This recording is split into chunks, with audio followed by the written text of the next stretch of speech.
Catch flight, tuna catch flight. Still feeling. Leo most high, Leo most high. Sibariki wengine. Nasimama on business, wanja na respect. Bwana sifiwe vile iswaga imedispe.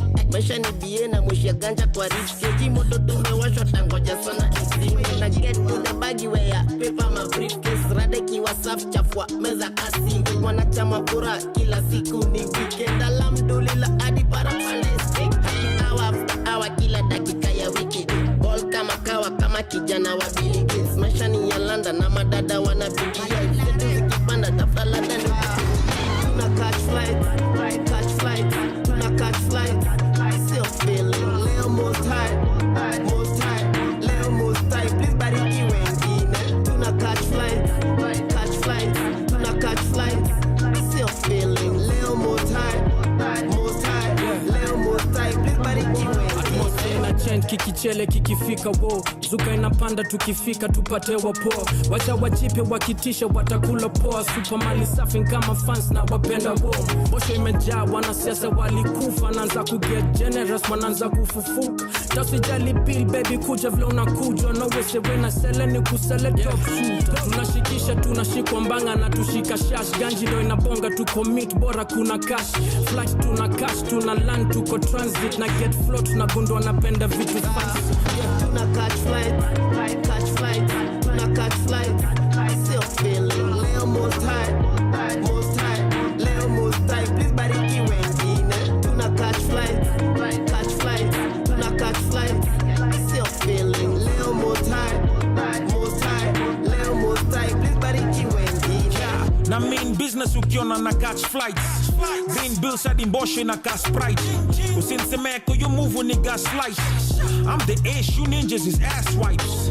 Snobaguzi pia poko ni hustler. Kazi ni kazi juku baki msoto disaster. Utajuaje nimetoke slando cheki ngoto mi master. Kawom, rasomolo Mr. Koko di Rasta. Nikona Chris anarushia mangoko cash. Na mbidi upande ngine amekemba lots of us. As for me, napitishia tu vote of thanks. I'm a married man, they only get autographs.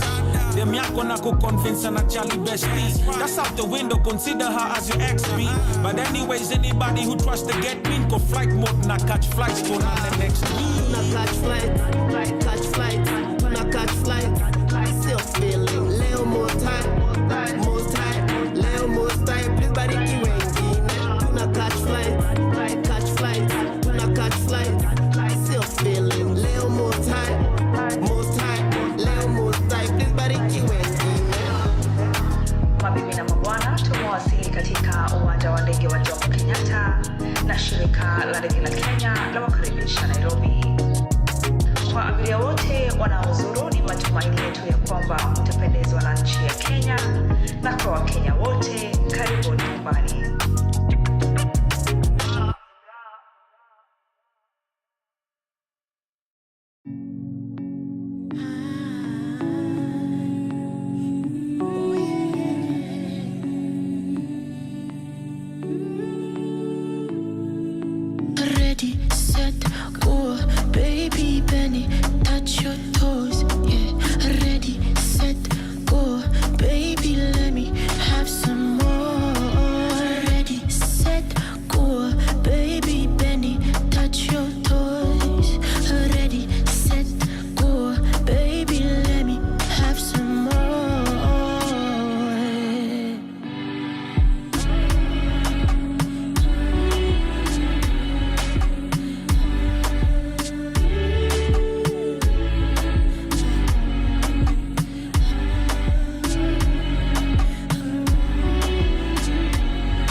in my mind, baby,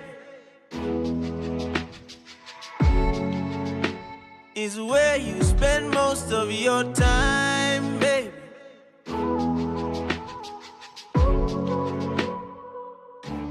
So many signs say yet to need perfect design, baby, yeah.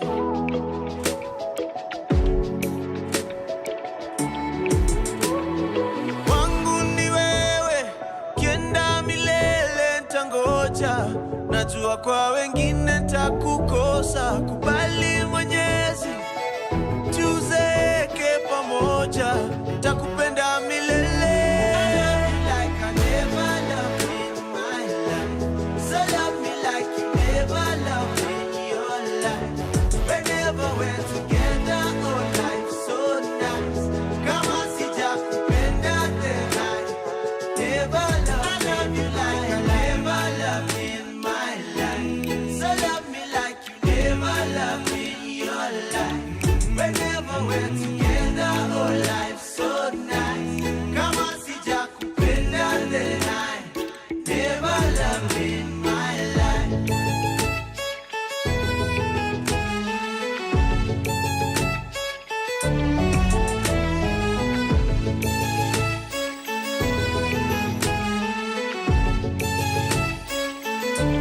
I thought I was fine, baby, until love came and opened my eyes, baby, yeah.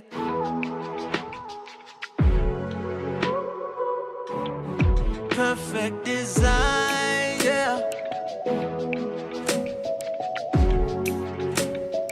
You came to me right on time, baby, yeah. And you know you did, and you know you did.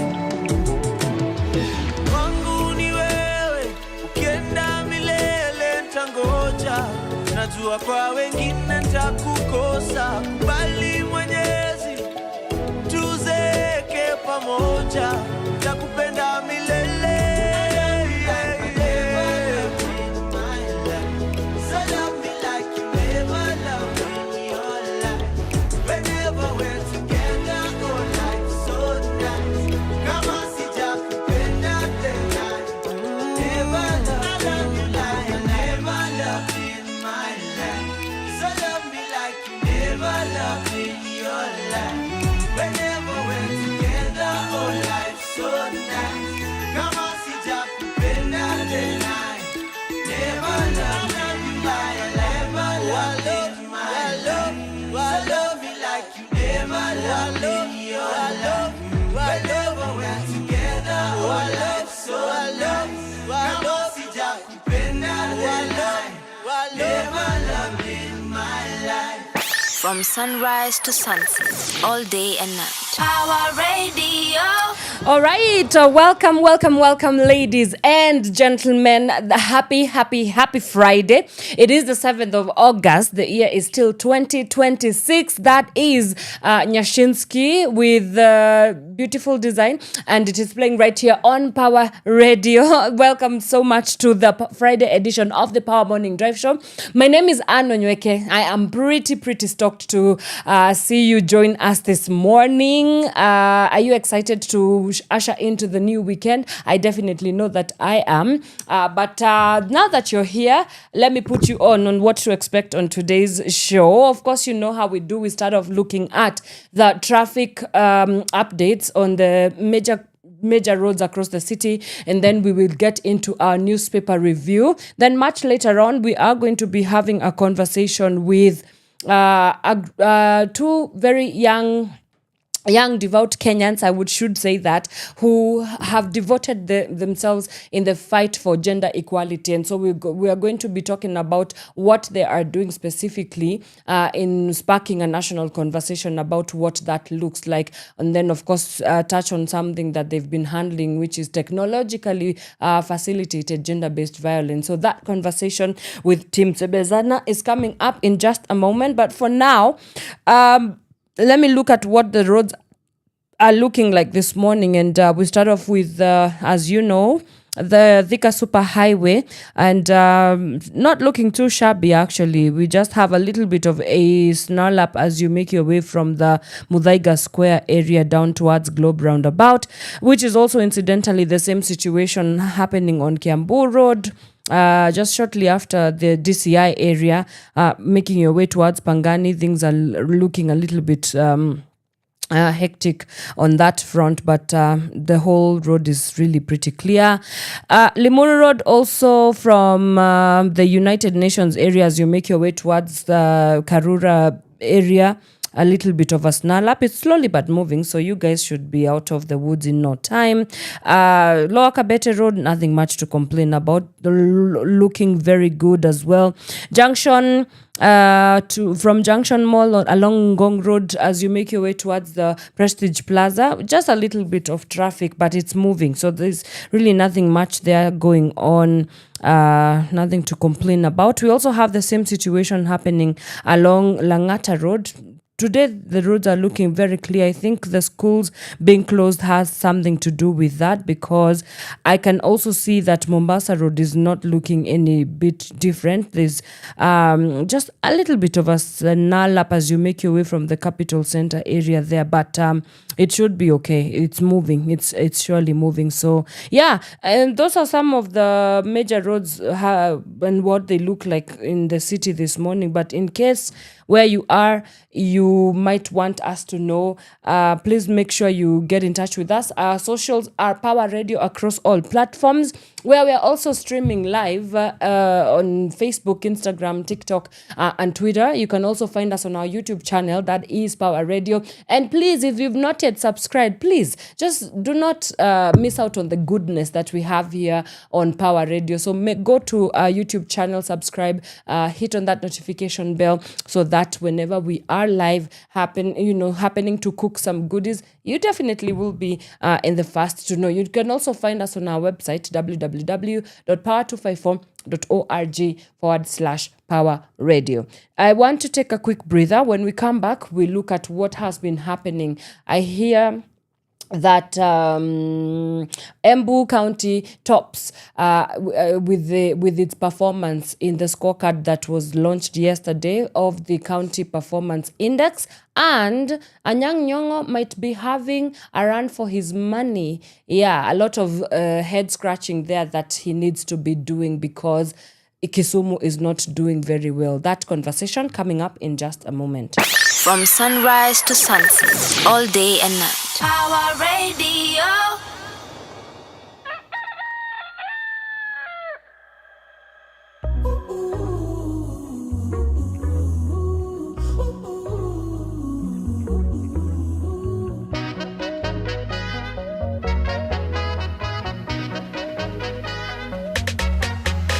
Kuna rumba ya Juja, nani ya maboy, ukisaka mitumba, nenda rumba ya Toy. Kuna rumba ya Kibich, utajua ujui. Kuna rumba for all niggas, ila rumba Japani, yeah, rumba. Kuna rumba ya State House, iko chini ya maji. Kuna rumba ya Bunge, yeah, ya majambazi. Ukileta ujinga, utalala ndani.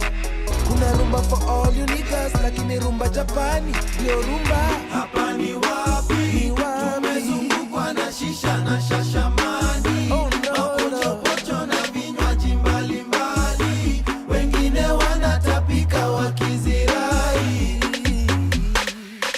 Hapa ni wapi? Wanatuchonga mapicha kipaparazi. Tumezungukwa na warembo getikali. Tunazitoka na staili za kizamani.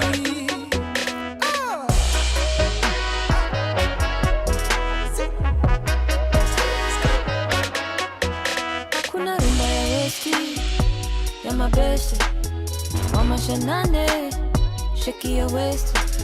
Rumba ni nyepesi, isikuwe kesi. Kuna rumba for all my niggas, ila rumba Japani, ndio rumba. Kuna rumba Karura ya kupanda miti, ukiwa kwenange hakunanga risiti. Rumba Oyole, hiyo ni ya Mangwati. To all of my hoes and all of my niggas, rumba Japani, no rumba. Hapa ni wapi? Tumezungukwa na mabausa kama chwa.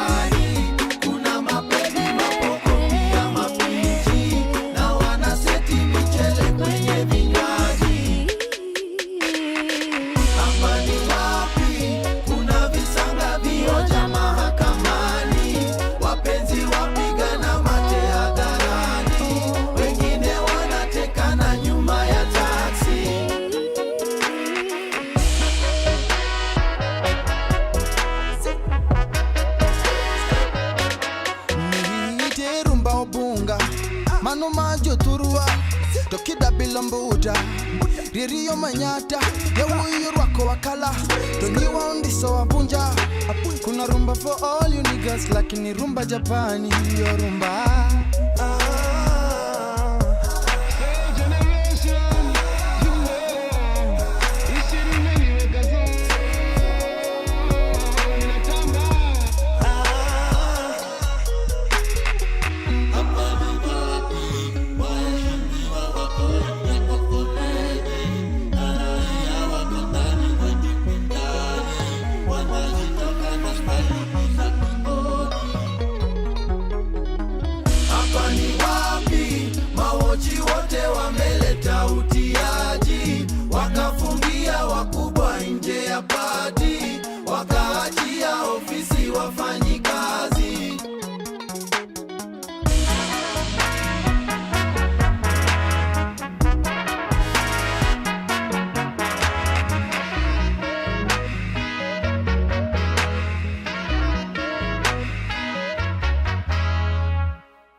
From sunrise to sunset, all day and night. Our radio.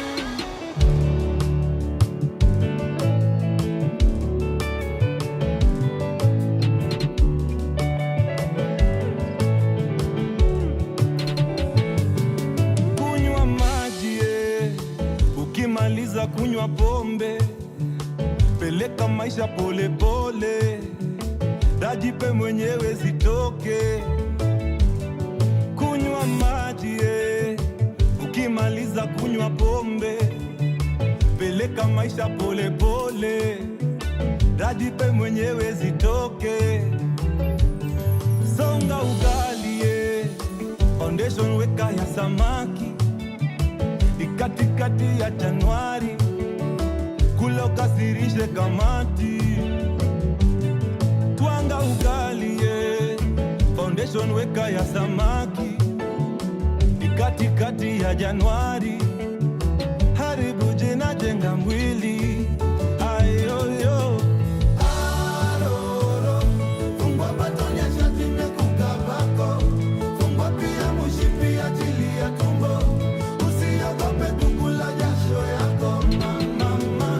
Aroro, niko na size yangu yani 4x4, katoto malisa be better than before, pesa sabuni na inaniosha roho. Apani mbwembwe, apana leta shida pani mbwembwe, apana leta vita pani mbwembwe, na ukileta ngori ngumi pweze. Apani mbwembwe, apani mbwe, weta mbili mbili apani mbwembwe, wawili wawili leo ni mbwembwe, aroro na biene meni mbwembwe, apani mbwembwe. Piga kazi kulima sichagui jembe, mzigo wangu wacha ni bebe, jipange ama tukupange. Washa kitu shetani ya hepe, si alijileta mwenyewe. Hapa ni shangwe tuna mbwembwe, hapa ni mbwembwe.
From sunrise to sunset, all day and night. Power Radio.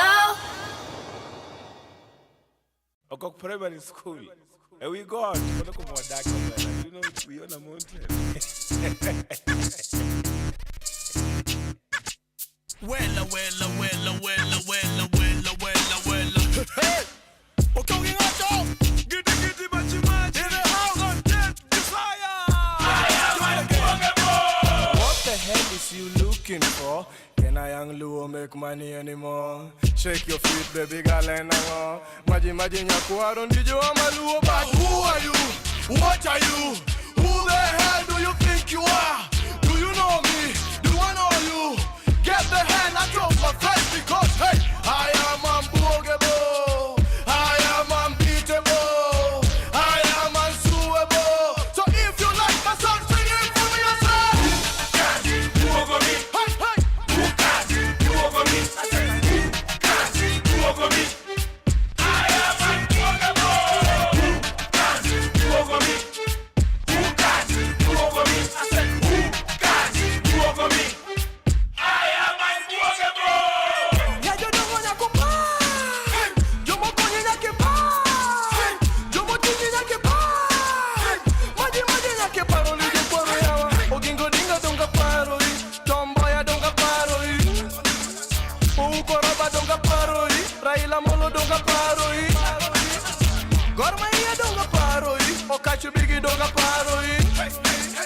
Orango Jimmy donga paro yi Julie dunia bea julu malama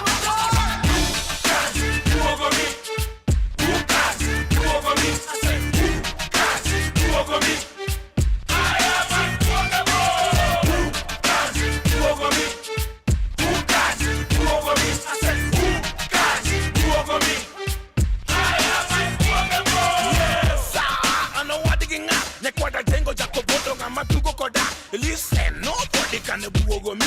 Neither, nobody can buogo this. Giddy, big name, I'm sellable. Kama pili, yes, I'm terrible. Kanyamua, homa bing, I'm a chalakoda. Do you know giddy, son, buogo? Buogo me. Buogo me. I said, buogo me. I am unbuogable. Buogo me. Buogo me. I said, over me. I am unbelievable. Aguambo, gini take my nadeni. Yawa, gini take my nadeni. Jobondo, gini lich my nadeni. You are unbelievable. Orengo, gini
From sunrise to sunset, all day and night. Power Radio.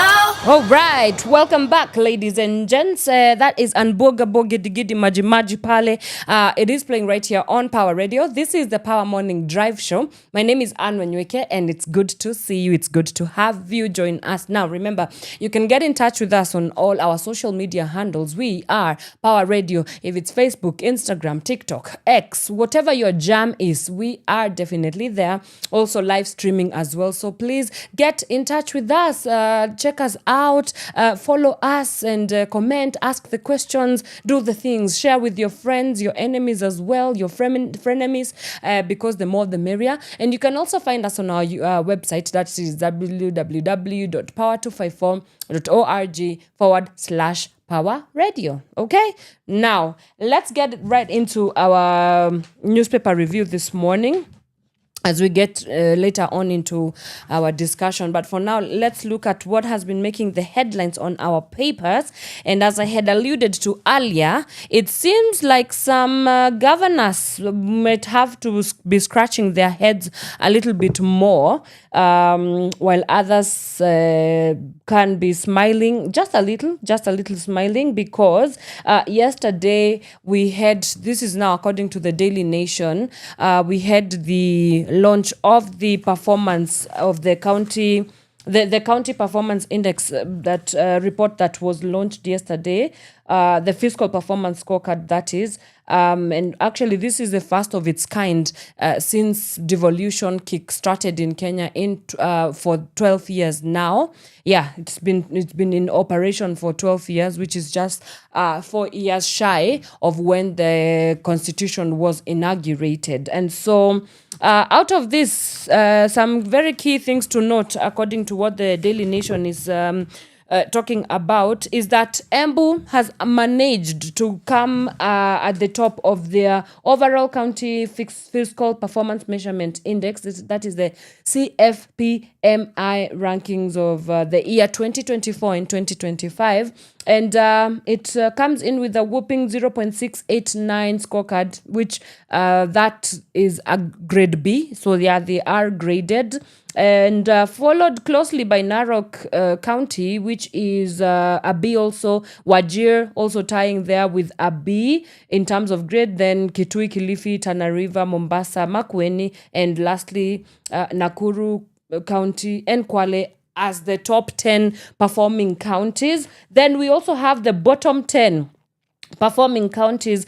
Unfortunately, Anyang' Nyong'o comes in later with 0.28. That's a D. Kisumu County. Then we have Fernandez Barasa, Kakamega County, Paul Otuoma, Busia County, Hilary Chok, Bomet County, Johnson Sakaja, what a shame, Nairobi City. And by the way, according to this index, is that Nairobi should not even be poorly performing, because it has one of the biggest budgets, because it is the capital at the end of the day. So yeah, so some of the key things to note is that under the Public Finance Management Act, which is enshrined in our constitution, some of the metrics that they were able to look at that well defines what, like, how did they draw a conclusion about this fiscal performance. One of the things that they are looking at is budget implementation efficiency, because you have to, at the end of the day, it's about budgets, county integrated development programs, those are the CIDPs. They don't just appear, they just don't work themselves out. So we have to look at how do they break down the budgets, how do they use the budgets, what kind of developmental projects are going on in these particular counties. So they looked at that. They also looked at the development expenditure, because again, devolution has that freedom to look at around, see what needs to happen on their county level. If it's roads that they need to build, they build the roads. If it is hospitals, if it is schools, all the things that need to happen in terms of development, they also looked at that as a metric expenditure. Another thing to note is that counties are expected to have their own source of revenue performance. And so, for example, a county like Mombasa, their own revenue can come from mostly tourism and foreign exchange because, it's Mombasa and whatever it is the mainstay or the economic activity of that county. So, yes, counties are expected to also draw in their own revenue. And so that is also one of the metrics that looks at how best performing these counties have been performing. Then we also have expenditure on wages and benefits. I think that's quite self-explanatory. Just looking at the breakdown of how the salaried workers, how the wages are being distributed, what kind of benefits are happening within these counties, mostly civil servants and also consultancies and all those things. Then we also have pending obligations or pending bills. For example, there's a road that was supposed to have already been flagged off by now. Is it working? Has it been flagged off? Has it been built to completion with the right standard? That we have to look at all those factors. So that also was a consideration under this Public Finance Management Act. Then we also have county assembly expenditure sailings, and last but not least, audit outcomes. The Office of the Auditor General been working clockwise to ensure that they are looking at all this matrix to give us a comprehensive report. There's something that I came out of the launch also is that I did mention that this is first of its kind, which has been 12 years into devolution. I think right now we have accrued at least 12 years is a good time to look at some of the strides that have taken place, to kind of draw out a conclusion or, there has been a lot of conversation about devolution. Where is it and where does it need to be? Is it working? Do we have the right systemic models that can propel our counties to the levels that they need to be at? We're talking about developmentally, we're talking about socially, culturally, all the aspects of development. So while it's first of its kind, and that's great to know, and there are still things there are some of the challenges that were identified also. And I'll quote what the Senate Speaker Amason Kingi said yesterday. He said that this index will enable the House to benchmark counties using verifiable indicators, not to shame them, but to identify best practices, expose weaknesses, and determine whether public resources are translating into meaningful development for Wananchi. So, of course, that you can already tell that some of the gaps that came out of that is these resources really never translate into meaningful development for Wananchi. And it shows Cecily Mbarire might be celebrating today because her county takes the crown home of being the top performing one, but she still falls short because she just scored a B. The best one is an A, and we do not have an A, not in this index, not according to this index. And even while still we celebrate that, even if we had an A, does it mean that it is actually translating to all the population within those counties? So that's what Amason Kingi was alluding towards. Then, of course, we also have something else that also came up in terms of revenue leakages. Corruption is something that has always been a problem in the management or the lack of it in this country. Weak tax bases was also something that came up from that conversation, as the Daily Nation has been able to capture it. There was also the lack of a scientific and objective framework for measuring whether these resources were being managed prudently, lack of sustainability, proper planning. Some of those conversations that have been going on for ages, especially in Kenya's fiscal management. So those are some of the things that were able to come out of that discussion as well. But you, let me know, which county are you tuning in from? Are you happy? If you're in Embu, let me know, because you guys take this thing home. If you're in Narok, you come in second. If you're in Wajar, you come in third. If you're in Kitui, you come in in 4th, and if you're in Kilifi, you come in 5th. But unfortunately, if you're in Kisumu, Kakamega, Busia, Bomet, or Nairobi County, let me know how you feel about the performance of your county government as well. Okay? Great. Now, then we move on to the Standard newspaper, but that's not all that the Daily Nation has captured. You can find more stories on that. But let's look at some of the news-making headlines on the Standard newspaper. And on the cover page, it's a picture of President William Ruto wearing his regalia for, doctors, PhDs, and all those things. And it says degrees of debt. Now, more than 200,000 students set to join university next month face the prospect of graduating with crippling debts under a controversial government plan to abolish undergraduate scholarships and replace them with loans carrying a steep 12% interest rate. The proposal, which could leave some graduates owing more than 4.2 million, has sparked fears that higher education will become a debt trap, with MPs questioning its sustainability as thousands of graduates continue to struggle to find jobs years after leaving university. And some of the stark numbers here include shift from grants to loans, undergraduate scholarships scrapped, university education funded mainly through loans. Then we have 12%, which is the new HELB interest rate, an increase of 8% from 4%. So you see how that can be very precarious. Then 5 years, which is graduates take time, the time that they've been given to find work so that they can start refinancing back their loans or paying the loans off. Then 7% of graduates who secure jobs within the first year. So you can see already it's a very stark difference there.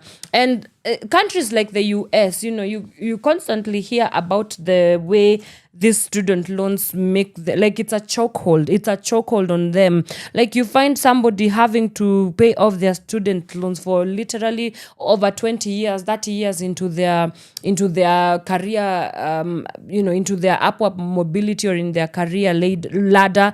And it becomes very problematic, So I don't think that us as Kenyans we do not have the capacity as a nation to get us mumbled up and jumbled up in these loans. But let me know what you think about this. How are you taking this news, especially if you are a young Kenyan, perhaps who is going to university or is about to go into university, or is a parent who has a child that is about to enroll in university? How do this news sit with you? Do let us know. And then we have a story about, on page 6 of the Standard newspaper, Ruto boosts capacity of village elders as 2027 elections beckon.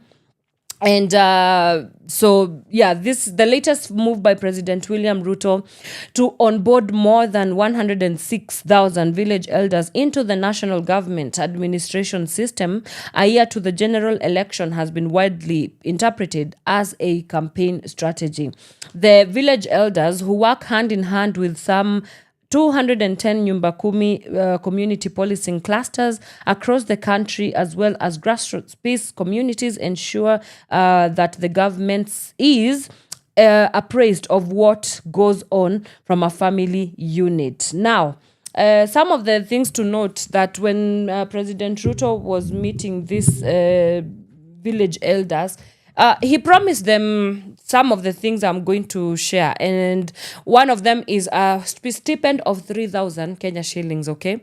Laughable or not, let me know, because so many questions that I have here. So many questions. So they were promised 3,000 Kenya shillings as a stipend when they join into the national government administrative police unit. And of course, the way that machine or that system is supposed to work is that it's supposed to localize sort of the national operations. Then he also promised them smartphones.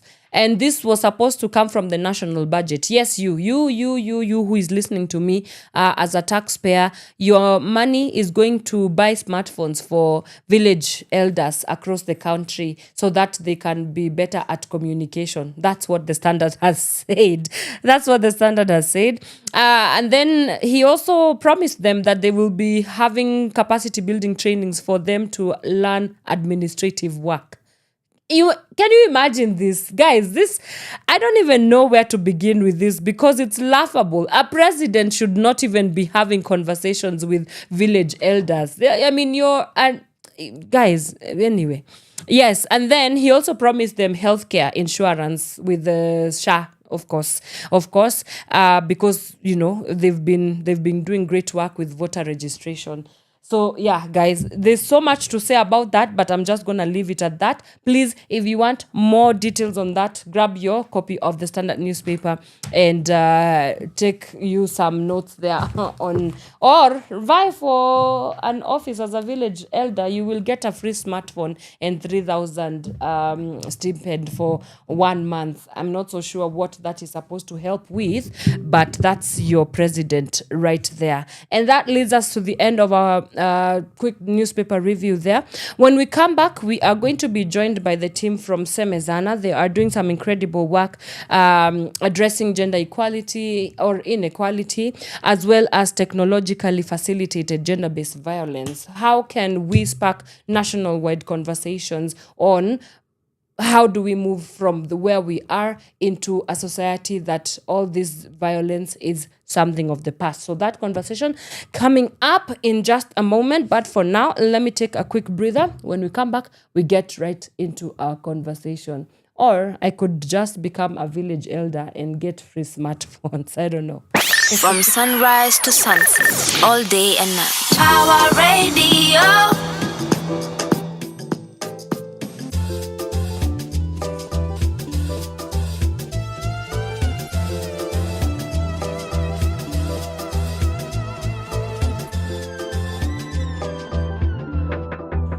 Yeah, I'm standing on the stage, looking at the audience, I'm frightened. They told me that this thing was all exciting. All the attention I'm attracting on the mic and the hype and the buzz got me thinking about my life when I'm through with this, so gonna be next year. Been working hard, so I hardly take a rest there. I see you focus on your swag and your fresh gear. Me, I'm trying to be a damn legend, man, is that clear? I had a dream that one day I'd be sitting on a round table with Kanye, talking about business and buying beats from Andre. They said the best things come to those who are humble. I've been a humble dude that you wouldn't believe. I chose hip-hop and I swore to never leave. At this point, I done left behind all the beef, cause resorting to violence only proves that you weak. What up? And mama told me that, son, you gotta be strong and you don't got to worry. So you can criticize me all you want, but you don't know my story. Tubaki bila kitu kwa pori, maisha ya ghetto waningori. So now I'm praying to God that he gon' come and see me through. A lot of these niggas on my case, they be pulling me back, but I won't let them get to me. Ambition is priceless, so I gotta make this buck, cause this money don't come for free. God is gonna open doors. Oh, God is gonna open doors. God is gonna open doors. God is gonna open. So what's up with all the yapping and the stabbing in the back? I ain't a sin, but I didn't drill, man. All that's happening is whack. Where were you when I was snapping on the sack? When I was in the streets, I remember you was laughing on my tracks. You say that my accent was not legit. Bet you didn't think I come and top this list. I thank God for this blessing. This my confession. I worked for this pot. I'm the proof, I'm the lesson. Yani nani ani taki vipoa. Walidani sipatikani ati alijitoa. Ni imani ni nayo ndani yani najiokoa. Juu ifani ni juu yamani yani raimi ni poa. So niko busy nikitafuta ganji like a robber or probably a basta bandi. I'm always on the grind, need to hustle yani na nawacha legacy kama Mahatma Gandhi. And mama told me that, son, you gotta be strong and you don't got to worry. So you can criticize me all you want, but you don't know my story. Tubaki bila kitu kwa pori, maisha ya ghetto waningori. So now I'm praying to God that he gon' come and see me through. A lot of these niggas on my case, they be pulling me back, but I won't let them get to me. Ambition is priceless, so I gotta make this buck, cause this money don't come for free. God is gonna open doors. Oh, God is gonna open doors. God is gonna open doors. God is gonna open. open doors.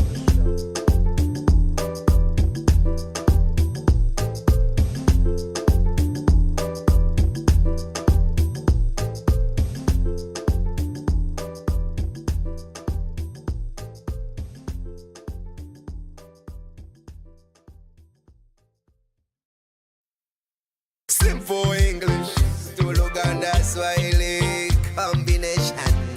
Bless. Washington. Oh, in Luganda, I got to sing this song for this girl in Luganda.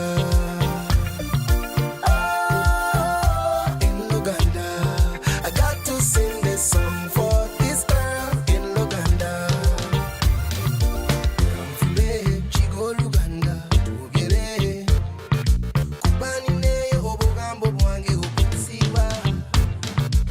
Kansabe osasire kirize. Kubolina baby yonna byonna ebinsana. Chiwojolo change, without you girl, I feel like I can die. Chiwojolo change, me and you baby, together we butterfly. Chiwojolo change, without you girl, I feel like I can die. Chiwojolo change, me and you baby, together we butterfly. Together we butterfly. Together we butterfly. Semanyiche wankola, ningawe baloga, nemikwano jange jeneta mwa. Bangamba nkwewale, nice so. You make me feel good all over. My emotion you take over. You fly like butterfly, take me high up to the sky. You shape like Coca-Cola. We connect on Motorola. We ride on border border. With time we drive Corolla. Chiwojolo change, without you girl, I feel like I can die. Chiwojolo change, me and you baby, together we butterfly. Chiwojolo change, without you girl, I feel like I can die. Chiwojolo change, me and you baby, together we butterfly. Together we butterfly.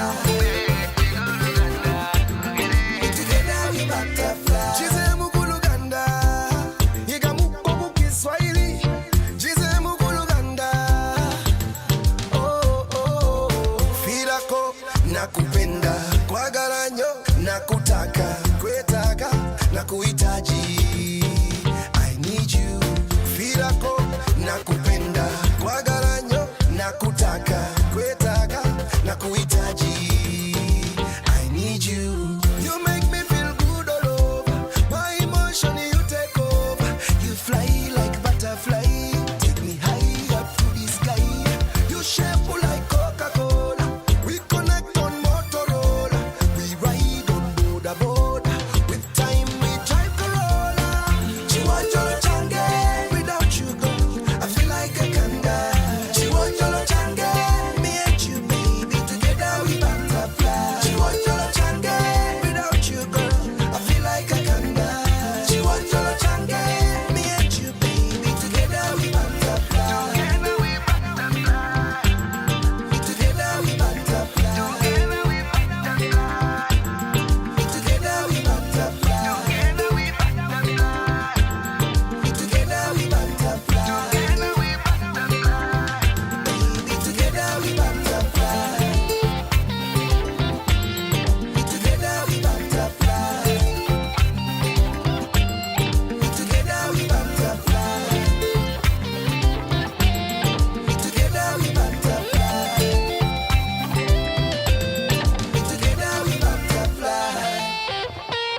From sunrise to sunset, all day and night. Power Radio.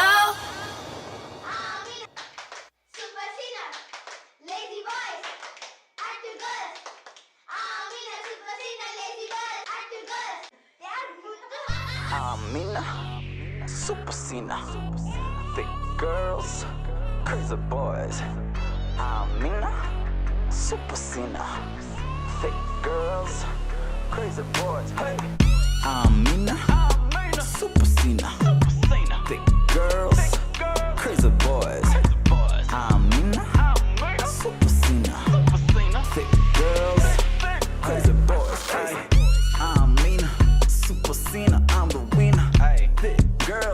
Bad bitches, mama Gina. Squad lit, taking over, I'm the leader. Popping bottles, breakfast, lunch, and even dinner. Tell the DJ we turn it up on radio. You know it's a party in my living room. Now I'm making money like it's miracles. Shots, nigga ready. Amina, super Cena. Thick girls, crazy boys. Amina, super Cena. Thick girls, crazy boys. Hey. Amina, super Cena. Thick girls, crazy boys. Amina, super Cena. Thick girls. Hey, talk that money when I walk through honey. I'ma change your life, feel it on that time money. I'ma skirt your body, make you ooh, hey, Yanni. Hadi siku after next how party, Connie, hey. I'm super legit the shit. I got some hits popping inside your whips. I'm super blessed and it's so effortless. And I'm gonna make you dance, and I'm gonna make you dance. Amina, super Cena. Thick girls, crazy boys. Amina, super Cena. Thick girls, crazy boys. Hey. Amina, super Cena. Thick girls, crazy boys. Amina, super Cena. Thick girls, crazy boys. Cheza chini taku roast kama hindi. Cheza chini taku close kama wimpi. Taku safisha ushindi. Buda bado una float malindi. Ngoja msela ngoja, usikuje na makosa, utangoroshwa. Nitakuachia kwa koma na sitakoma. Mazemi utembea nikichota hadi madola. Amina, super Cena. Thick girls, crazy boys. Amina, super Cena. Thick girls, crazy boys. Amina, super Cena. Thick girls, crazy boys. Amina, super Cena. Thick girls, crazy boys.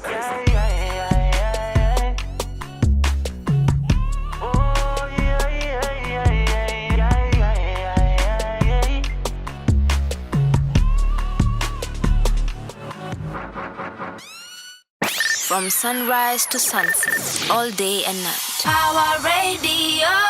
Alrighty, that is Super Cena by Kagwe Mungai.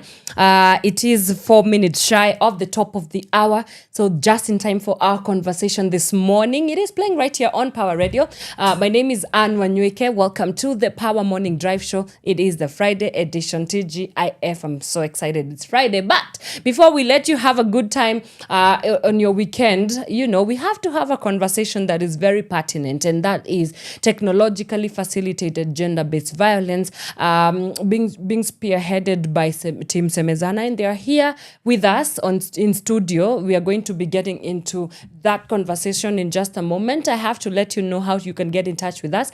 Please make sure you get in touch with us on all our socials. We are Power Radio across Facebook, Instagram, TikTok, or everywhere. Whatever is your jam, we are there. And we are also streaming live, so you do not have really any excuse to miss out on this very pertinent conversation. You can also find us on our YouTube channel. Please subscribe if you've not yet subscribed, Power Radio. And you can find us on our website, www.power254.org/Power Radio. And now, ladies and gents, we've come to the time where we need to have a very important discussion, and I'm joined by two amazing guests, and I'm going to allow them to introduce themselves, starting with the gentleman on my immediate left. Karibu sana Power Radio. Asante. Yes, my name is Meek. Meek Amani is my name. A co-founder and deputy executive director at Semezana. Basically, Semezana is a youth-led platform where we believe that having dialogue and conversation is the main catalyst for having change in this country. And we have several pillars that we work on, and most, the one that even we are going to discuss today is one of our pillars, which includes things to do with gender equality. Yeah. Yes. Thank you so much, Meek, for coming on. Right. And to the lady on my extreme left, Karibu. Thank you for having us. Yeah. My name is Sheila Wanjiku, serving at Semezana as the Youth and Governance Pillar Head. What it basically does is to ensure the maximum engagement of youth in decisions that affect us in our daily lives. Yeah. Love that. Right. So just right off the bat, let's quite understand what Semezana is all about in terms of like its mission. You said you're the co-founder. What's the genesis of Semezana? Where were you? Were you like strolling along the beach and then you were like, oh, you know what? We can actually come up with a foundation here or something.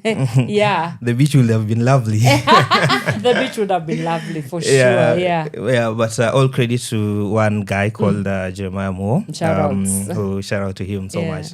Who had the original vision of this the thing called Semezana, which basically, as the word goes, Semezana, it just came out from just random conversation, and where he and we believe that one conversation that we're having with you right here, we're having one conversation with the other. Why don't we just make it something that young people can have a platform where they can have conversations, and not just having conversations that can lead to solutions. And at the end of the day, we come up with the ABCD that we can help in terms of this is something that a young person can actually work on it tomorrow or after a conversation tomorrow and work on it and come up with something. So that's how it started. Started small via just random Google Meet meetings that we started, and we were just having random conversation, people speaking on things that affect them, young people. And we decided to make it fortnightly conversations every single Thursday that we're having such conversation. But now we are heading to 2 years down the line, and we have had a great transformation from online conversations to even holding events, physical events, and having amazing partnerships along the way. Yeah. And I know the Katiba hangout is on its way. Yes. As well, we will get into that. But yeah, talk to us about the pillars of Semezana. And how did you arrive at those pillars? Number one, I'd say these are basically things that affect young people on a daily basis. We arrived at those pillars because they are not things that are far-fetched. These are things that every single person, when you meet them today, they'll tell you at least one or the other they're affected by these issues. And that one includes, number one, is youth and governance, especially right now in our country. It's something that has been developing, something that has been growing. And it's very important.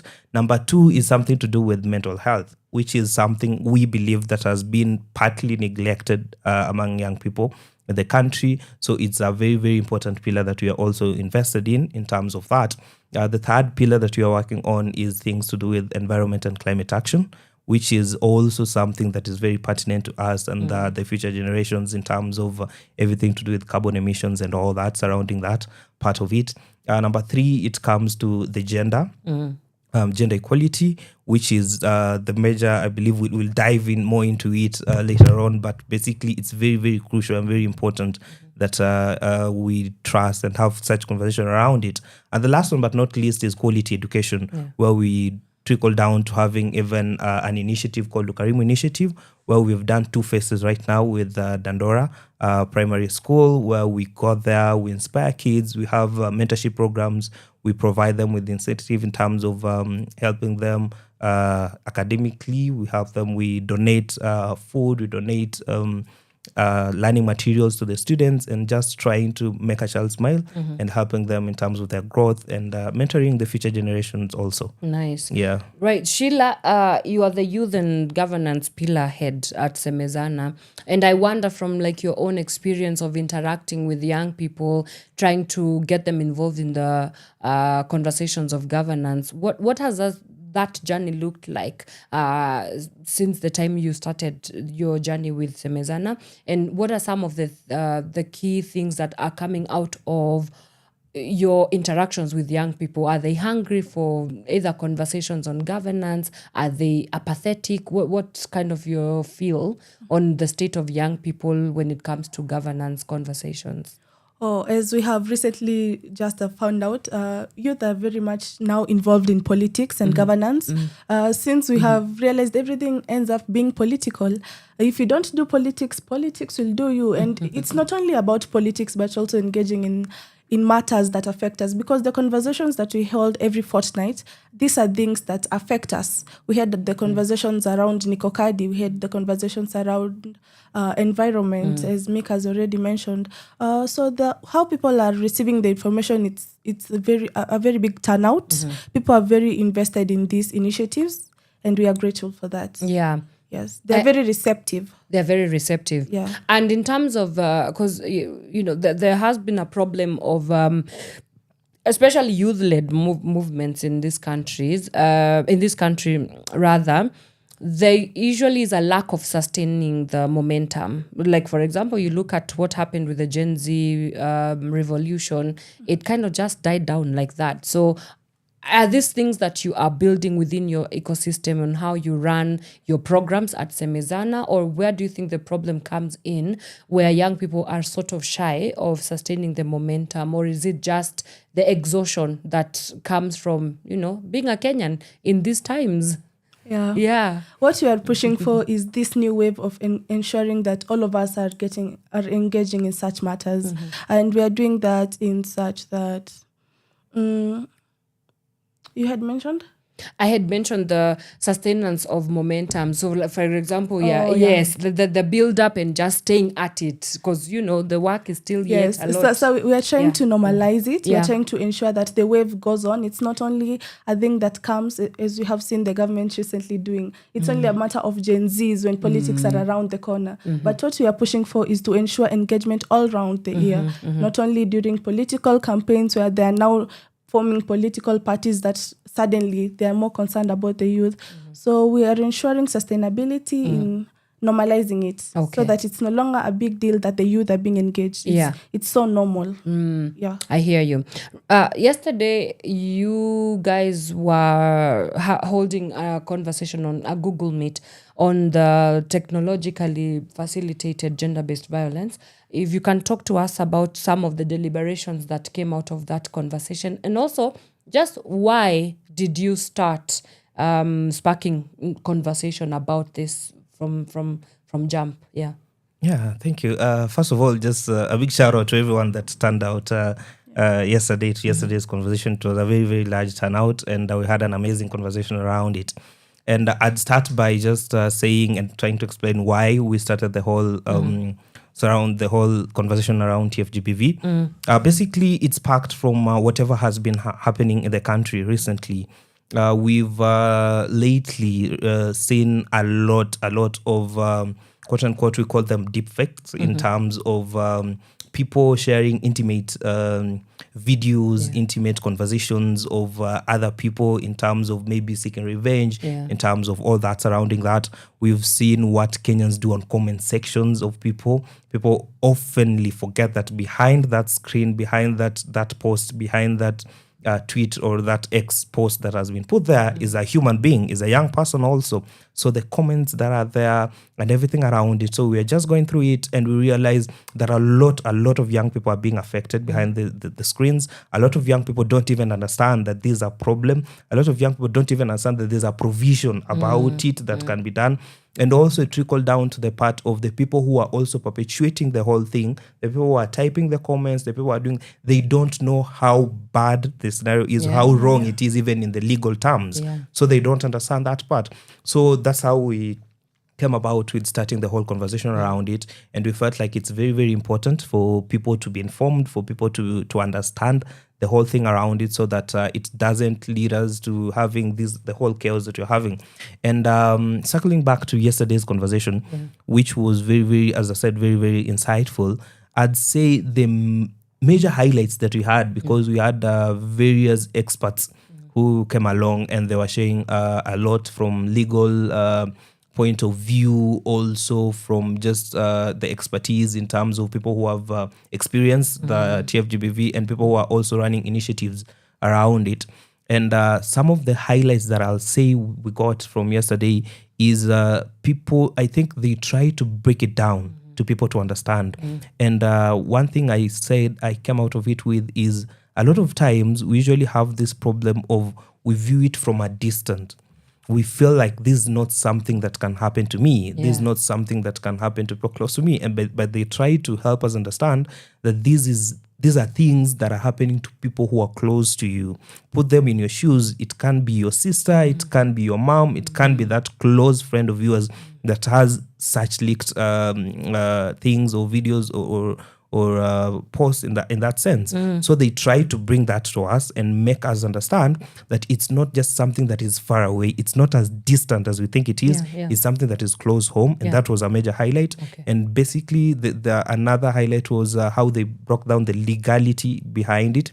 And they helped us understand what are the legal ways in which we can handle TFGBV and what does the Constitution provide and what are the gaps that are there and what we can do in terms of helping out in solving the problem. Interesting. Yeah, Sheila, what are some of the forms of technologically facilitated gender-based violence for our audience who might not be aware?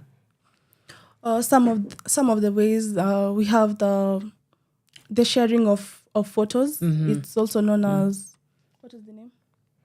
In terms of sharing the nude photos that you share with a close partner.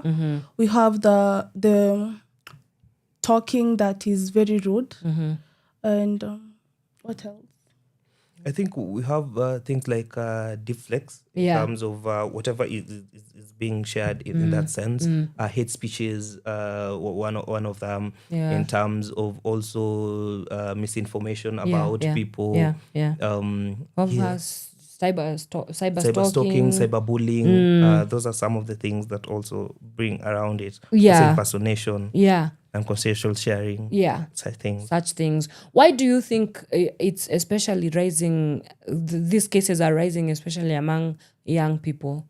We have seen these celebrities, especially something that was trending about 2 weeks ago, where photos are being shared online and you have a lot of hype around it. And suddenly that's the main conversation that you're talking about, overlooking the bills that are being passed, overlooking factors that really affect us on our daily lives.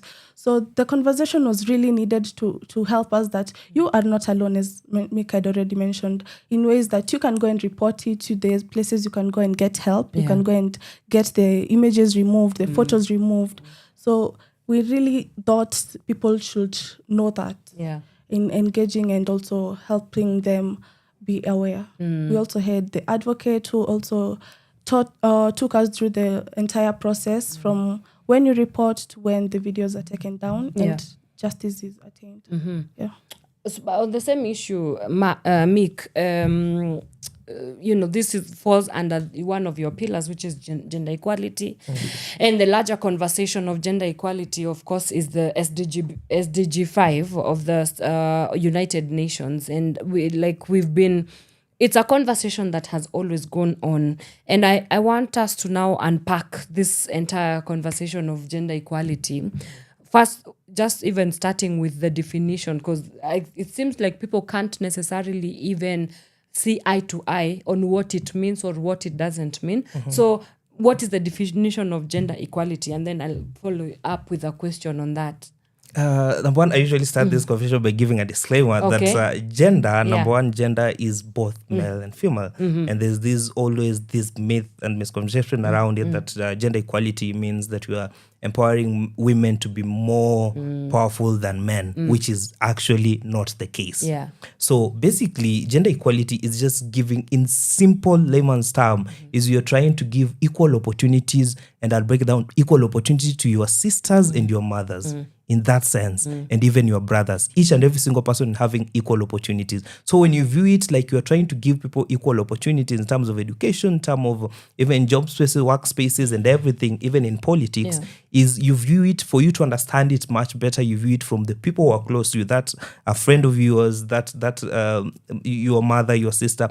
Those are the people that you're trying to ensure that each and every single person, both male and female, have equal opportunities, equal access to education, equal access to the political spaces and all that are around it. So basically, that is just the simplest definition of gender equality. Yeah. Yes. How do you understand gender equality, Sheila? Gender equality Yeah. is providing opportunities and having women in the leadership spaces, far beyond having women as leaders in the spaces, ensuring that they are actively participating. You know, sometimes it's only the placeholder that you find the woman is just there so that you can see a woman, but behind the scenes, she barely makes the decision. So it's actively participating in these decisions and ensuring they have access to mentorship and things such as seminars, as we have seen Christian institutions do, so that they actively participate in the role. Yeah. What are some of the biggest cultural barriers to gender equality in Kenya, in the case of Kenya? I think the most, the biggest barrier is basically what we call quote unquote gender roles, I'd say, in terms of traditionally. There are things that these are separated for what a man should do, and there are things that these spaces that are these are spaces for what ladies should have. And that has been a very, very huge problem because that's where we were born from. That has been the history in terms of our culture. That's what we've been brought from, and it has been a norm in terms of even when we talk of when it comes to politics, these are not spaces for ladies. When we come to politics, these are spaces for men, and men should be high up in that sense. Yeah. And it just trickles down to simple roles as even being there at home in terms of the simple roles that are taking place in the home spaces, in terms of a man should own land, a lady should not own land, and it trickles down even to the inheritance beliefs that you usually have, that men are supposed to be given land by their parents. A lady, you're going to get married off, so you're not supposed to get anything from home and all that. So I think the biggest barrier is the cultural norms that we've been having all along from since we were young, and we've been brought up into it, and that is something that we've grown up with. So trying to emancipate ourselves from it is definitely a big barrier. Yeah. Part of the conversation that must be had is male allyship, especially with advancing gender equality. And, you know, it has been a missing link for the very longest time. But I understand that Semezana is leading some male engagement here, trying to get male allyship into the chat. So because we can't have a conversation about gender equality and leave out men. So talk to us about how those engagements are going. Do the men understand it? We also have a lot of speak of positive masculinity in terms of being an ideology that we need to found our society on. Yeah, what does all that look like? Yeah, I think funnily or interesting enough, we had a very big event last month surrounding the same on male allyship, Rumatas TFGBV, in partnership with UN Women. It was called The Seat Beside Her. And basically, we were just trying to explain and having that conversation around male allyship, as you said. And something that stood out, or rather the perception in it, is that the problem that we always have is, I say, quote unquote, ignorance is definitely bliss, I'd say. It's just an understanding that men in rather a lot of spaces don't have or don't get the understanding bit of it, that ABCD, this is how it works. That this is not a whole idea of we are taking an opportunity from you, we are giving it to the lady, we are taking an opportunity from you. We are not taking anything from you. We are just trying to balance the playing field in one or the other. And one of the things that I usually say that has helped us in terms of this conversation, and is something I've said a lot, is just trying to, we call it walking in her shoes. We are trying to help each and every single person understand that these things are not far from you. Even as a man, you view it as something, you get it into an argument if it's someone else, but once you realize there are people close to you who also need such opportunity, that's a obvious that provides for you every single time, also is facing through ABCD, is going through ABCD. And these are things that you're having conversation around, and trying to sensitize men around it has been very productive in that sense. And I think there has been a positive in terms of understanding throughout it. In men, it's not been a walk in the park, definitely, because usually just sitting down a man is like the conversation people usually say when ladies sit down and then the conversation is about men. Obviously, everyone is... the topic is men. Yeah. So it's just the same. If you sit down men and then you start the topic of gender equality, everyone starts pumping up and all that. Yeah. So trying, first of all, to calm them down and let them understand that this is what you're talking about, which takes some time. It takes creating different atmospheres for them and bring them together for them to get to understand it. But the moment they do, we are trying to create a ripple effect from it, that you understand it, you go and have it with the boys, conversation with the boys, have that conversation surrounding them, trickles down to the next, and we hope that we'll create a large ripple effect surrounding it. So it's very important. And also something you mentioned in terms of as we are moving to positive masculinity. A friend of mine called Kerry usually says that... yes. He usually mentions something and usually says that these conversations should have... we need to have these conversations at our dinner tables, right? In terms of these conversations need to start at our homes, that we need to start having these conversations, that even as we are going to be the next generation of parents, we need to raise our kids in a level of understanding that as a man and as a lady, there's this equal playground or playfield. Because usually when you're young and your sister gets hurt or in a certain way, there's a certain way she's treated. And then when you get hurt or whatever, you're being told smama and mwanaume. So we are being told that from childhood. So this is something you're growing up with. So it brings that the whole hawks of it comes from the parenthood bit of it, so that we are trying even to sensitize people, because as we move to positive masculinity, it's hard to emancipate someone at 40 or 50, something that he has learned the whole of his years. But once you try to mold that young man or that young boy from a young age, then he grows up understanding, oh, there's this and this, and this is how it works out. There's nothing like, oh, you don't have to cry, you don't have to show emotion during one moment and all that, and your sister is the one that is vulnerable and all that in those circumstances. One of the biggest conversations also around this, I guess, culture of violence is patriarchal violence.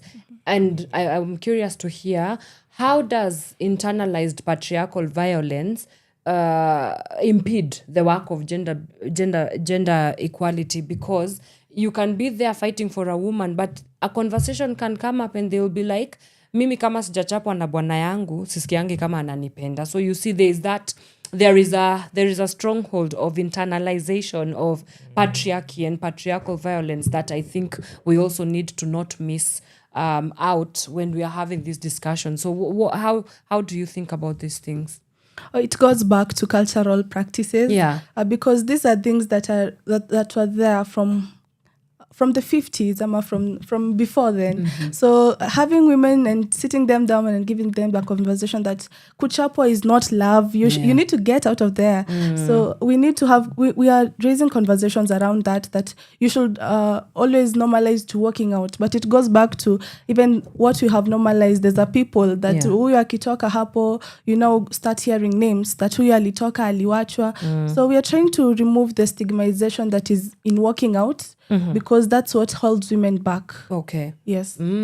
Interesting. I want to come back to you on this conversation, because again, I don't think one conversation is really enough.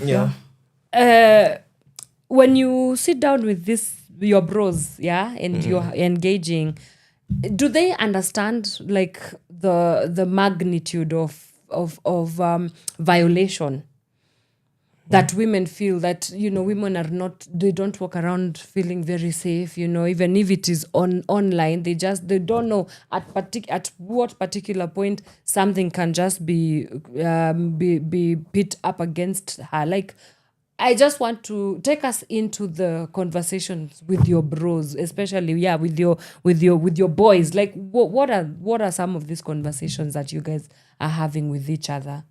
I think it's tough, I'd say, honestly. First of all, just starting that conversation around that group, it's very tough.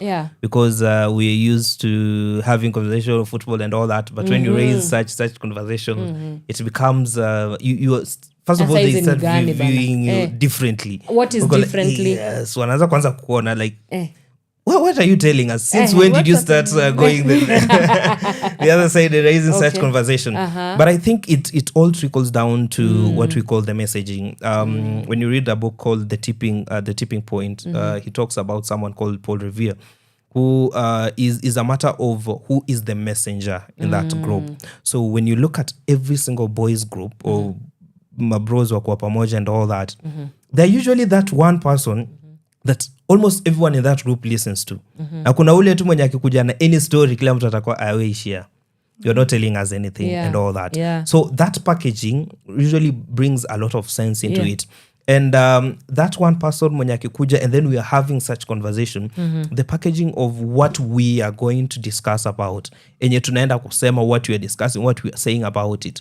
And the issue is for them to understand sometimes you have to bring it to the extremes, or you have to, as I said, the relatability of it, because una realize no matter how close you are with your bro, one of the things zenye nakwanga quote and quote like a bro code or a taboo, una realize wanakuambia mimi you can't date my sister, na kujua sana you can't date my sister, kwa sister yangu achane and all that. So you realize in one or the other they understand how to protect their own, but in terms of going out there to others, it's easier for them to go and attack others and all. So it's to helping them understand that you see the way you are protecting your sister, wewe mwenye ako hapo nje pia ni sister ya bro wako fulani. Na ule mwingine pia ni sister ya bro wako fulani. So it's a whole ecosystem that you are having. So the same way you want to protect yours, the same way una to caution and all that around yours, is also the same way you need to act in terms of when you meet ABCD, when you're going through ABCD. And also just to create that conversation from a point of, you don't just jump into it. There's how you can marinate and get into to the boys to start having such conversations, because usually it's like you talk about other topics and then you just know how to chip it in. But as I said, it's something that we're seeing a lot of growth into in terms of the perspective of people, in terms of when I have this conversation with this one person or two, in terms of we have had this, then in the next group we are 10, but I'm still having the one or two that we had previously, and 3 of us are raising these issues kwa group ya boys. Everyone will be like, hii nini yenye mnataka kuongelea watu watatu wote, you're supporting it. So it brings a lot of traction in that sense. So there's a lot of work to be done around it, I'd say. For sure. And part of a lot of work being done is investing heavily in gender equality. So Sheila, like, what are some of the approaches that we can take to invest in gender equality? First and foremost, I'll talk of mentorship. As Meek has said, peer-to-peer mentorship and going to the localized person. You start at the dinner table, you go further to your classrooms, and then beyond in such forums. The second way I think of beyond mentorship is the seminars, which we are now approaching the religion point of view, that it's morally wrong, it's the religion you stand to. If it's Christianity, we tell you in Christianity, the Bible tells you this, so it's also wrong, and then goes back to also incorporating some of these things in our syllabuses, such as, because we had the peer counseling when we were back in school. So we incorporate such forums, we push such discussions and telling them that this should be done, this should not be done, and going beyond even speaking, even the leaders, sort of political leaders, you know how they have such influence. So they should also speak about this, since they have a huge following, they have a huge influence even on social media. They should speak up on such matters, and we are going to go further and even at least 2 steps. One of the most exhausting conversations that I usually find myself in is when the conversation on gender equality, instead of it being about empowering both genders, it becomes a gender war. You know, where it's like, men feel as if they are undermined because a woman is being empowered, and vice versa. When you think about this, and, you know, again, as your role as someone who engages a lot with young people, how do we move away from these narratives that are not serving the cause? gender wars are brought about by how you are talking about like your position is being taken. Yeah. Now what we have discussed and you have come about is that we are not taking your opportunities. In fact, bread is there for everyone. So it's for us to realize that by empowering women, it's not that men are having a backseat, that it's only women that are sitting beside you. And that's why we were talking about the conversation we had, the seat beside her in you and women, such that hatutaki kuchukua positions. And in fact, the opportunities are out here. Yeah. And it goes back to also having, what do we call it? Having a rule that ensures that both genders have an equal seat. We can talk of gender mainstreaming. Is that what it is? Yes, we can talk of gender mainstreaming or the third gender that should be maintained everywhere, so that we can continue to push for this agenda to ensure that there is peace. Yeah. Interesting.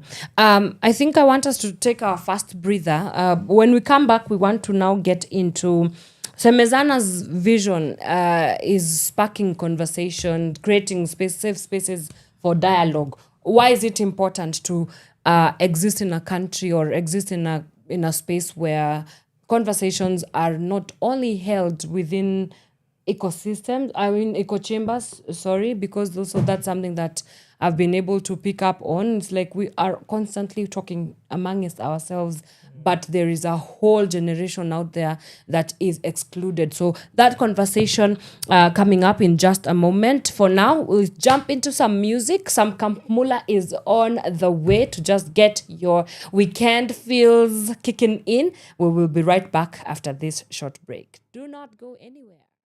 From sunrise to sunset, all day and night. Power Radio. Nina mabeste nani ya gare Mazi kitu lazima ahanywe Kagomba leo lazima kanase Kachongwe Kamame Kisha baba lazima katemwe Kisha lale lazima pakatwe Itanani nyumbani atamae Akadwe Ahanywe Nina ndugu zangu Gani ya gari yama Mamazi 50 Tutafika lini Guaranteed leo tunawaingia kusini Chini kwa chini, juu kwa juu, side to side till I see what's inside. Girl, it's no lie, the way you shake your behind, I'm about to lose my mind. Pick up the remote and rewind to my car, please jump inside. From your friends, I'll show you where we can hide. In the midst of the pirates, you can have anything you want. Sare, we got it from the back to the front. Sare, mina mabeste nani ya gare. Sare, mazi kitu lazima ahanywe. Sare, kagomba leo lazima kanase. Sare, kachongwe. Sare, kamame. Kisha baba lazima katemwe. Kisha lale lazima pakatwe. Itanani nyumbani atamae. Akadwe, ahanywe. Simsare, kijana mewangushia trust kadha za kuwasaidia kupate. Ni nane, hajui rap bila isa ni kama sigara bila nare. Base, nifungulie njia nipate kutiririka kama bia ya pista nipe futi sita nipate kuwaburudisha. Hinia, kila mmoja amekuwa kingojea flow ya Kiswahili. Kila mnati tayari kuamka na kubounce kidati kuingia flow katikati kugonga wadi bila kuambia samahani. Ala, waleta bala, I thought you're my guy, kumbe you're just another fella. Ipi rafiki sahili lakini mabese ninao tembea nao wamechizi. Wala samaki na ndizi baada ya tizi. Nipe wakati kidogo na utawaona kwa TV. Internet sites all over the PC. Wakihang na mamanzi ijapokuwa wanati. Wamedress kama babi vinywaji ni bale. Si usare na mabeste nani ya gare. Mazi kitu lazima ahanywe. Kagomba leo lazima kanase. Kachongwe kamame. Kisha baba lazima katemwe. Kisha lale lazima pakatwe. Itanani nyumbani atamae. Akadwe ahanywe. Ili ngoma yangu isibambe. Na kuomba lyrics zangu usichanganye. Na kuomba hiyo maiki usinipe. Unless unataka crowdy weekend. Shika dada karibu na wewe. Chini kwa chini bila wasiwase. Usimuachilie mpaka ikate. Nitahakikisha na wika. Ili ngoma yangu isibambe. Na kuomba lyrics zangu usichanganye. Na kuomba hiyo maiki usinipe. Unless unataka crowdy weekend. Shika dada karibu na wewe. Chini kwa chini bila wasiwase. Usimuachilie mpaka mpaka ikate, nitahakikisha na wika. Ina mabeste ndani ya gari, mazi kitu lazima ahanywe, kagomba leo lazima kanase, kachongwe, kamame, kisha baba lazima katemwe, kisha lale lazima pakatwe, kitandani nyumbani atamae, akadwe, ahanywe. Ina mabeste ndani ya gari, mazi kitu lazima ahanywe, kagomba leo lazima kanase, kachongwe, kamame, kisha baba lazima katemwe, kisha lale lazima pakatwe, kitandani nyumbani atamae, akadwe, ahanywe.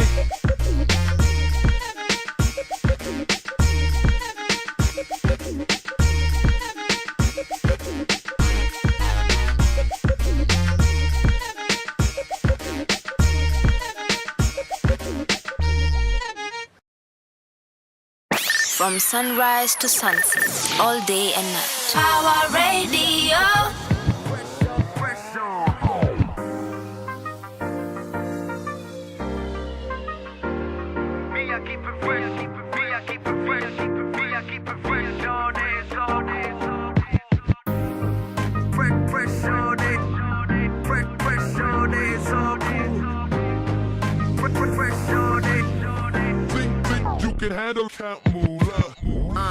I come correct, and you're my swag so official like I'm the ref. See, I be rockin' Louis, so shorties wanna do me. Have all these haters feeling so underdressed. I see you mucking me, but I ain't mucking back. Cause I ain't got time for your chitty chat. Why you tryna copy and paste me? I'll be with your broad like butter on pastry. She's on my arm like my Virgin Mary. And we be on that weed from early. OG, smoking by the OZ. And all she wanna see is a couple emojis. But I got money to blow. And shorty, I ain't tripping, so you already know. Can't moolah all day. If you want it, gon' pay.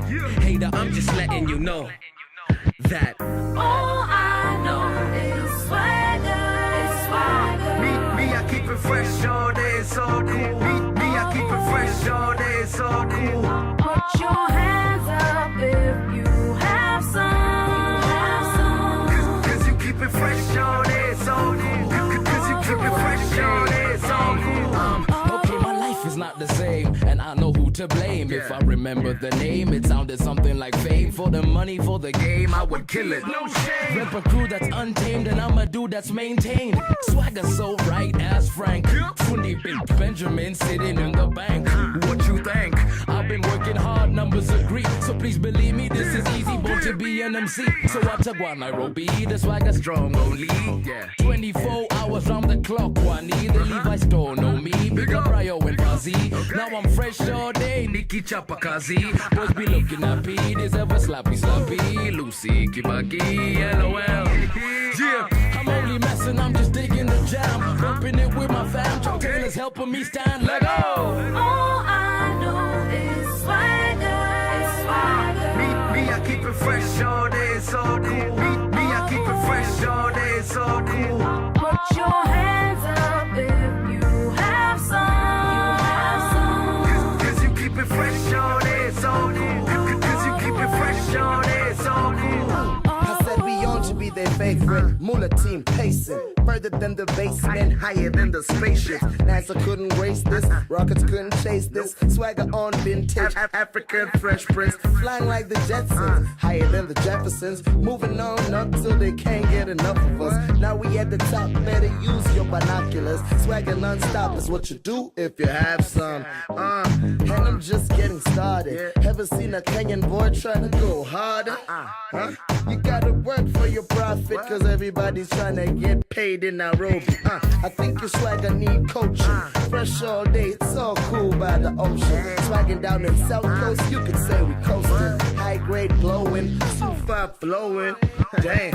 All I know is swagger. Me, I keep it fresh all day, it's all cool. Me, I keep it fresh all day, it's all cool. Put your hands up if you have some. Cause you keep it fresh all day, it's all cool. Cause you keep it fresh all day, it's all cool. Fresh all day, fresh all day, fresh From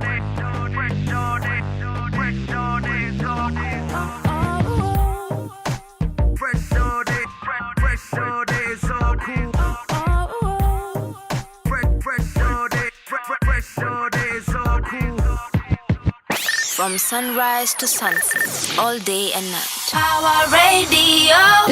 Fresh all day by the CAMP to the Moolah. I'm speaking to Gen Zs and I'm asking them whether they do know Camp Moolah. And they are just, I've never felt so old in my life. When I was a Gen Z, these were the people. You need to go and look Camp Moolah up. And yes, it is playing right here on Power Radio. This is the Power Morning Drive Show, the Friday weekend. We are just 20 minutes shy to the end of the show. Still here with Meek, Amani, Peace. Can you believe it that he actually has all those three names that almost mean the same thing in all those three? It's a conversation on its own. And we also have Sheila Wanjiku here from Semezana talking about all things youth, leadership, governance, and now we want to segue right into why Semezana exists. And one of the things that you guys are doing is creating safe spaces for dialogue and conversations. And I want to hear from you, Sheila. As it stands, it definitely feels as if people can no longer have conversations that are not maybe trigger worthy, if that's a word to say, or we just have lost the art of good conversation and communicating. We no longer know how to connect with each other without it feeling a little bit too like volatile. So there's a lot of lack of safety with the way that we engage in dialogue and conversation. So how are you guys recreating and reimagining how conversations and dialogue is done? First, for the conversations to be trigger is what proves to you that we are really keen in seeing what is happening all around us.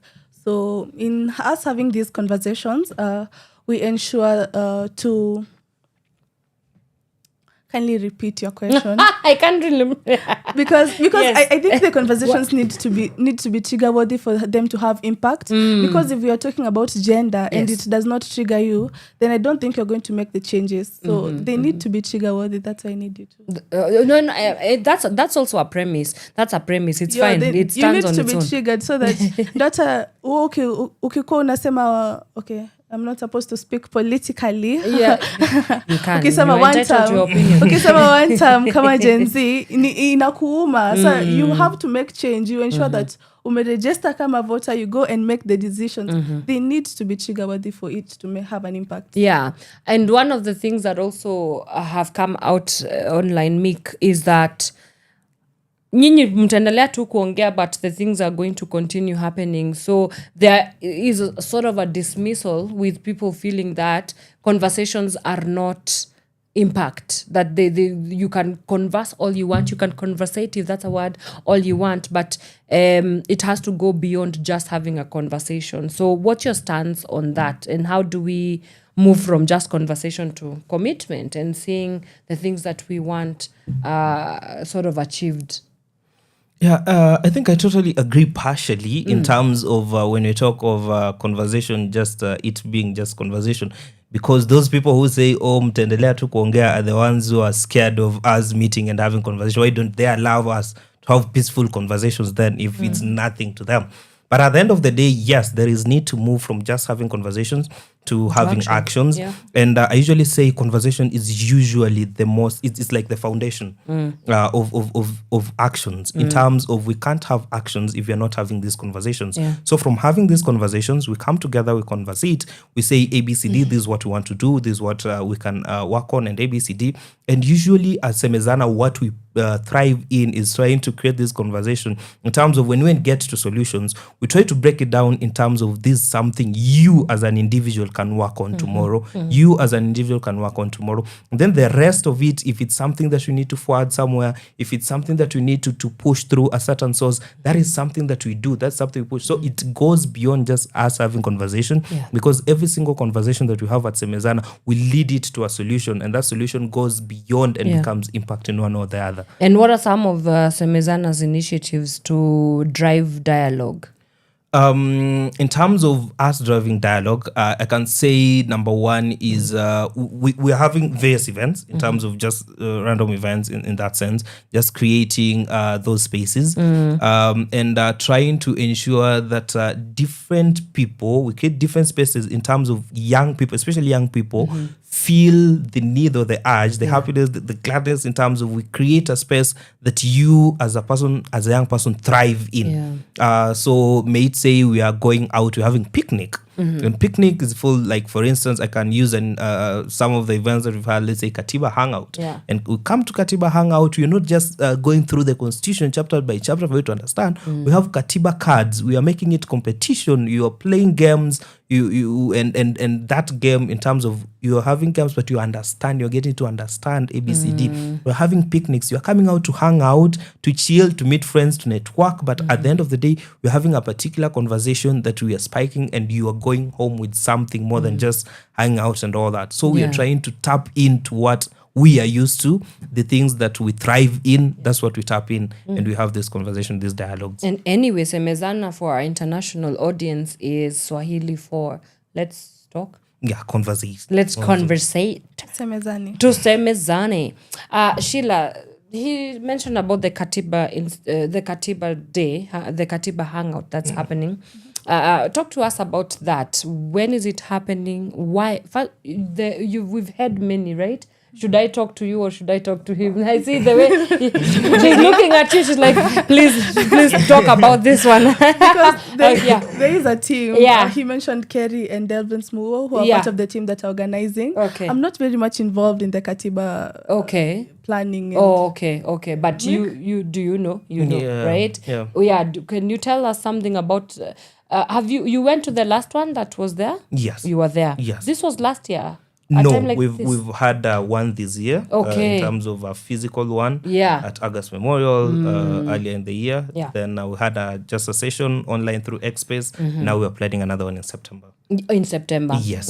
And, August also marks the celebration month for when the Katiba was inaugurated. So, we have Katiba Day coming up, I think on the 27th of August. So, from that, what can you tell us about? Do we have the dates for the next hangout? Yes, we do. The next hangout will be on 5th, 5th of September. All right. And basically, for those ones who have no idea what Katiba Hangout is basically, since we had the whole issue about the finance bill, we realized that a lot of people don't really understand the constitution.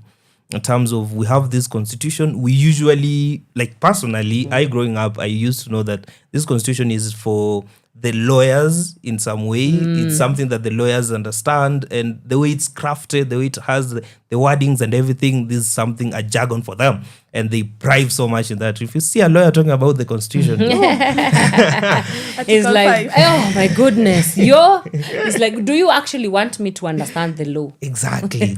And we realize this is something that affects all of us in terms of the constitution is for us all. And it's something that needs to be understood by every single person in every single way. So we've tried, basically Katiba Hangout is trying to simplify the constitution to the level that each and every single person can understand. So we are having editions, and each edition has a separate chapter that is being broken down.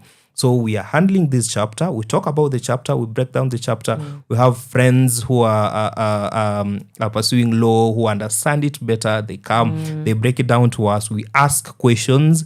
We end up having games around it. We see the gaps. We have it in a fun way. But at the end of the day, you're going home. You understand the constitution. You have a copy of a constitution as a young person, because at the end, I think we've distributed a number of copies in terms of the constitution. So you go home, you have a copy of the constitution, you understand at least a chapter of the constitution, and you wait for the next hangout. And also when you're at home, when they're talking about, this chapter, what the constitution says and whatever, you at least have an opportunity to understand, so there's this and this, I'm responsible in doing ABCD, the constitution requires me to do ABCD, whatever this person is doing is not even the constitution, they're just saying whatever they're saying.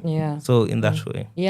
And Sheila, again, with youth and governance, I mean, just one of the things about our Kenyan constitution is that it has created space for young people to be included in decision making and get them voices heard, and not just on a tokenistic level. But we still suffer very hugely with tokenism as an issue in this country. We also have a lot of conversation on like the misrepresentation of young people in decision making tables. So like, what do you think needs to happen for us to get to a place where young people's voices are heard and like they mean for something, and not just as flower girls, as we like to call it? Yeah. Ignorance is expensive, and in this point you find that it's wrong. It's wrong to do what you do. It's wrong supporting what you do, because I'm very sure that people who support the party that is not working, or even supporting, or even standing behind a political leader who is not even working, they know it's wrong. It's only that they are paid a certain amount to do. So it goes back to individual responsibility, going beyond your pockets and seeing the greater good that is to be done, and working towards that. Because we can talk, but if you as an individual can be paid easily, can be swayed on what you stand on, we do not have a country here. Personal accountability. And 2027 is just around the corner. I know now there's like a lot of high octane activity. We just saw Olkalau, we have the Tukokadi. There's just so much politicking. Suddenly, out of nowhere. And now the president was giving smartphones to the village elders and 3K from your national pocket, and he also said they will give them training for capacity building. So there's just a lot of craziness happening. So how has the 2027 elections propelled, if at all, in any way, the deliberations and the engagement that you are seeing with the young people that you work with? Of course, right now there's a wave that you can see that suddenly youths are being engaged everywhere. And it's because we have youth as the majority who are going to vote, who are going to turn out, because with the Tukakadi campaign we had 2.6 million new registered voters. Now suddenly they are giving us opportunities. Suddenly, and I want to quote the suddenly. There shall be a move. But we need to ensure that youths are engaged even on a normal daily. Such that it's not only when they need us, because I'm very sure even they are launching a 2060 view, but when you want at the table are Professor Anyang Nyong'o, he's a youth surely. I think we should offer opportunities to the youth at the table and ensure that they get a say, because you guys are not asking us what we want. We should ensure that you ask us before you even go and now have us go to the bill and now have to cancel it. You're giving us a lot of work. Put youths at the table and involve us in the decision making. And I don't know that Anyang Nyong'o should be the best person anyway, because here, according to this fiscal index, he is the last ranking in his performance. And he is the one who is going to foresee Vision 2060, which are the current Gen Zs, and we will now be a bit older. In our 60s. A bit older. Oh my goodness. Do you want to respond to that as we conclude our conversation? I think in terms of what we are shaping the conversation towards 2027 is we're just trying to ensure that whatever happens, usually whatever happened in 2022, 2027 does not happen, in terms of young people understanding the why behind the vote, understanding even why they should turn up and vote, because it has also been a problem in terms of people coming out to vote, and just young people also understanding that the future we are having, because I've had even you mentioning that now university, they are turning it into every funds university is receiving should be loans and all that. So young people should also understand that whoever is in power affects you directly in terms of whatever will happen to you. And those are the conversations we're having with them. So making just young people understand that person that you're putting into power, and it's not, this is a myth that we're also having, it's not just the president. 2027 is coming. Know your MCA, because I usually say that is the easiest person to hold accountable, because usually MCAs stay within our locality. Unaweza ukaamka asubuhi ukaenda kwake ukabishwa ukamwambia there's ABCD you told us, there's no way this is not working, this governor of ours is is eating our money. So what are you doing in the county assembly? Yeah. They are there, our MCAs, that MP when you're voting them, that senator, that governor. So it trickles down all the way. Yeah. Even as we champion, there's this person you are voting for president, trickle it down to that single, that the lowest, the quote unquote the lowest, but that is the easiest to get accountable for. So we are just shifting conversations to that sense, and also shifting conversations to even give spaces and platforms for those young people who want to vie for political seats, so that they can also share what they're having. At the end of the day, we are not just voting for young people into office, we are voting for the ideas, in terms of if you don't have an idea, you can't just come and tell us that, I'm a young person, mini Gen Z. There's no way you're getting you into office. So also you have an agenda that you're sharing with the people, you have an agenda that your people are buying it into, and also trying just to shape the conversation around that space, and also helping people understand these whole hawks of having a lot of money for you to be able to go to particular seats and all that, trying to see how we can conversate also around that. Oh, I love that. Okay, and I think we've come to the end of our conversation today. Thank you so much, Meek and Sheila, for making the time to speak to us on Power Radio. But as we wrap up the show, what would your parting shot be for any young person listening out there? They do want to get involved. How can they get their voices counted? I can start with you. Okay, number one, I'd say for every young person that is out there that is listening, is that you have the power. Just know that you have the power. We are 75% of this Kenyan's population, so you have the power to make that change. And no change is too small, because usually say when we meet you 5 years from now, we'll say you have grown, but we don't realize that you grow each single day for you to get to that point that you are 5 years. So those small changes that you're making really enable us. And also in terms of what we are doing to support what we are doing as Semezana, you can also follow us in terms of our social media platform, and all social media platforms at Semezana, S_Emezana. And also next week is Youth Week, by the way. Yes, we are having indeed. Youth Week next week. I know there is a conversation around Vision 2060 that has come to Youth Week, but Semezana has something for you on 14th. Okay. Keep following us on our socials. We'll be having an amazing session for the young people on the 14th. Where? The venue is to be communicated. Okay. We shall communicate the same. Just come up with our socials to follow, so that you know. But it's going to be a very fun engagement that we'll be having. All right. Cool. Yes. Sheila, parting shot. My parting shot for the day will be: change happens when we stop waiting for opportunities and go to those spaces and reclaim them. As women, we should not wait for men to just offer us the opportunities. As we have seen, they do not believe in mkate for everyone, but think that mkate will go to one place. Mkate inatosha, so go there, claim the spaces, be the change you want to see. Decision starts from you, from an individual, and then you influence your friend who reaches to another friend, and we will have a better nation. Do not be lied to with the small money, because we now see free education for universities, but it's only a matter of time. And suddenly the money will not be enough. And in 2 years downtime, you'll have to pay your fee again. So do not be lied to. Do not be blinded. Stay focused. Stay focused. Thank you. That is a good way to end. Amani, Sheila, asanteni sana. Asante. And shout out to the entire team at Semezana, Jeremiah there. Kudos to you guys. You guys are doing amazing. Shukuru. Asanteni pia kwa kuweza kujoin sisi. What is that? Kuweza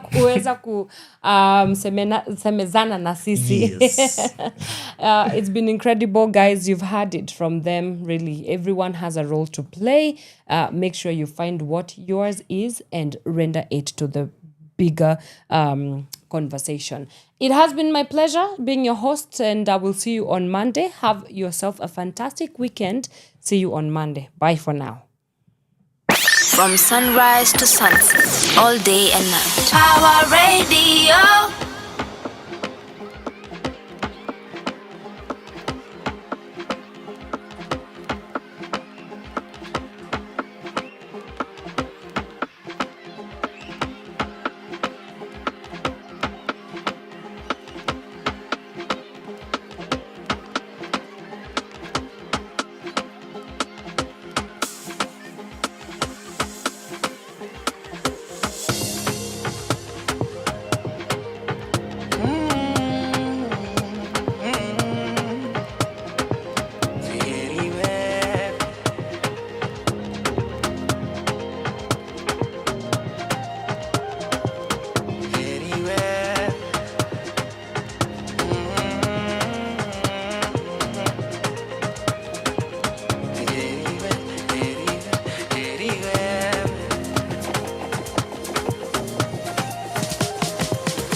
naweza ishi maisha yako bila yeye. Siheri wewe, ubagui kati yaku kuna mwewe.